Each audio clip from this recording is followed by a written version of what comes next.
नमस्कार मित्रों, आज हम चित्तौड़गढ़ किले का इतिहास जानते हैं। चित्तौड़गढ़ का किला, जिसे चित्तौड़ के नाम से भी जाना जाता है, राजस्थान के चित्तौड़गढ़ जिले में स्थित है। यह किला भारत के सबसे प्राचीन और भव्य किलों में से एक है। इसका निर्माण और इतिहास राजपूतों की वीरता, बलिदान और शौर्य की गाथाओं से जुड़ा हुआ है। इस किले का नाम भारत के गौरवशाली अतीत की याद दिलाता है और इसे यूनेस्को की विश्व धरोहर सूची में भी शामिल किया गया है। चित्तौड़गढ़ किला 7वीं शताब्दी में मौर्य शासकों द्वारा बनवाया गया था। यह किला 180 मीटर ऊंचे पहाड़ी पर स्थित है और लगभग 700 एकड़ भूमि में फैला हुआ है। इसकी स्थापना के पीछे कई किंवदंतियां हैं, लेकिन यह माना जाता है कि इसका निर्माण मौर्य राजा चित्रांगद मौर्य ने करवाया था। इसी कारण इसे चित्तौड़ नाम मिला। राजस्थान के गुहिल वंश मतलब कि सिसोदिया राजवंश ने 8वीं शताब्दी में इस किले पर अधिकार कर लिया। गुहिल वंश के प्रमुख शासक बप्पा रावल ने इस किले को मेवाड़ की राजधानी बनाया। इसके बाद यह किला कई राजपूत शासकों का केंद्र बना। चित्तौड़गढ़ ने समय समय पर कई आक्रमणों और युद्धों का सामना किया। चित्तौड़गढ़ का सबसे प्रसिद्ध और महत्वपूर्ण इतिहास अलाउद्दीन खिलजी से जुड़ा हुआ है। 1303 में दिल्ली सल्तनत के सुल्तान अलाउद्दीन खिलजी ने चित्तौड़ पर आक्रमण किया। यह आक्रमण रानी पद्मिनी की सुंदरता के प्रति उनके आकर्षण के कारण हुआ। किंवदंती के अनुसार अलाउद्दीन खिलजी ने रानी पद्मिनी को देखने की इच्छा जताई। चित्तौड़ के राजा रतन सिंह ने रानी के सम्मान की रक्षा के लिए इस मांग को अस्वीकार कर दिया। इसके बाद खिलजी ने किले पर आक्रमण किया।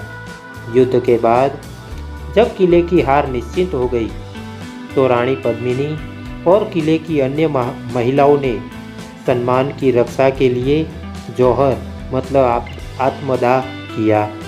इस घटना ने राजपूतों की शौर्य गाथा में एक अमर अध्याय जोड़ा। 1535 में गुजरात के सुल्तान बहादुर शाह ने चित्तौड़ पर आक्रमण किया। इस युद्ध में भी किले के रक्षकों ने बहादुरी से लड़ाई की, लेकिन हार के बाद एक बार फिर किले की महिलाओं ने जौहर किया। 1567 में मुगल बादशाह अकबर ने चित्तौड़ पर आक्रमण किया।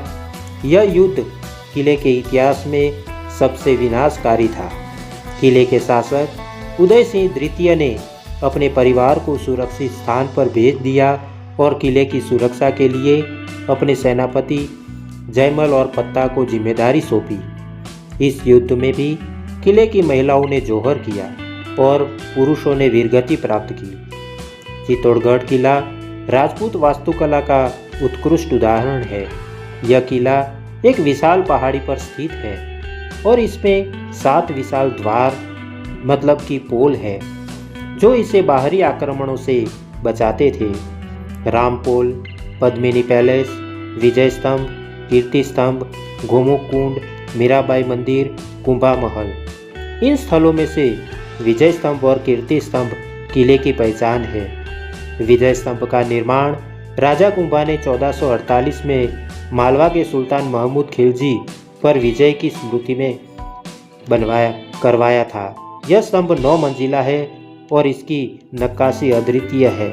चित्तौड़गढ़ किला केवल अपने इतिहास और स्थापत्य कला के लिए ही प्रसिद्ध नहीं है, बल्कि इसके साथ कई रहस्यमय कहानियां भी जुड़ी हुई हैं। किले में कई गुप्त सुरंगें थी, जो युद्ध के समय शाही परिवार और सैनिकों को सुरक्षित स्थान पर पहुंचाने के लिए बनवाई गई थी। यह सुरंगें दुश्मनों से बचने के लिए महत्वपूर्ण भूमिका निभाती थी। जौहर कुंड, जहां किले की रानियों और अन्य महिलाओं ने आत्मदाह किया था, आज भी एक रहस्यमय स्थान माना जाता है। स्थानीय लोगों का मानना है कि यहाँ रात के समय आत्माओं की मौजूदगी महसूस की जा सकती है। यह कहा जाता है कि अलाउद्दीन खिलजी ने केवल रानी पद्मिनी का प्रतिबिंब ही जल में देखा था।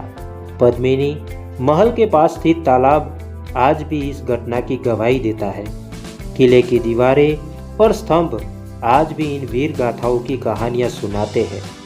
जब राजपूतों ने अपने सम्मान और धर्म की रक्षा के लिए अपने प्राणों की आहुति दी थी, चित्तौड़गढ़ किला केवल एक ऐतिहासिक धरोहर नहीं है, बल्कि यह भारतीय संस्कृति, परंपरा और शौर्य का प्रतीक है।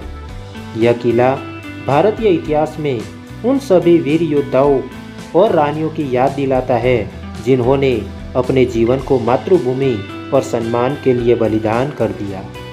यह किला आज भी लाखों पर्यटकों को अपनी ओर आकर्षित करता है और हर साल यहाँ कई लोग इसकी गौरवशाली गाथाओं को जानने के लिए आते हैं। तो दोस्तों, कैसी लगी आपको यह कहानी? आशा करता हूँ कि आपको यह कहानी अच्छी लगी होगी।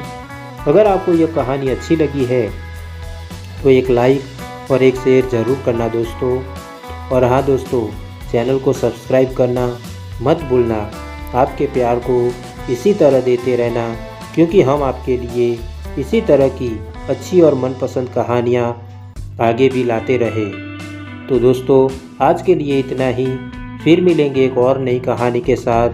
तब तक के लिए आप सबको हमारा धन्यवाद। जय हिंद।